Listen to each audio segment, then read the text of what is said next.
Cyberabad police commissionerate పరిధిలో drugs మీద చాలా సీరియస్గా ఎస్ఓటి సిబ్బంది అదేవిధంగా లా అండ్ ఆర్డర్ సిబ్బంది చాలా సీరియస్గా వర్కౌట్ చేయడం జరుగుతుంది.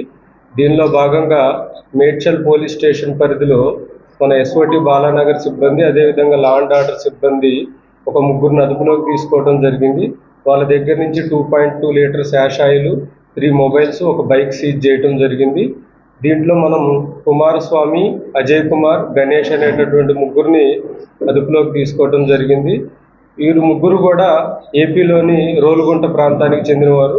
కుమారస్వామి వచ్చి ఇక్కడే సెటిల్ అవ్వడం జరిగింది. ఒక ఫార్మా కంపెనీలో పనిచేస్తున్నారు.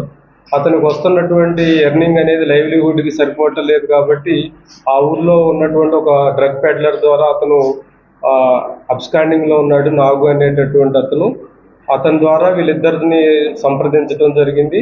వీళ్ళు ఇప్పుడు ఎలక్షన్ ఉండటం వల్ల అన్ని చోట్ల కూడా చెక్ పోస్టులు ఉండటం వల్ల 4 వీలర్స్ ఏమి వాడకుండా 2 వీలర్ మీద అక్కడి నుంచి ఒక 2.2 లీటర్ యాష్ ఆయిల్ తీసుకొని రావడం జరిగింది.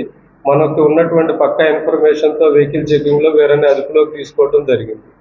వీళ్ళందరికీ కూడా వీళ్ళల్లో అజయ్ కుమార్ అనేటటువంటి అతనికి ఇంతకుముందు కూడా ఏపీ ఏరియాలో 2 NDPSకి సంబంధించినటువంటి కేసెస్లో ఇతని ఇన్వాల్వ్మెంట్ ఉంది.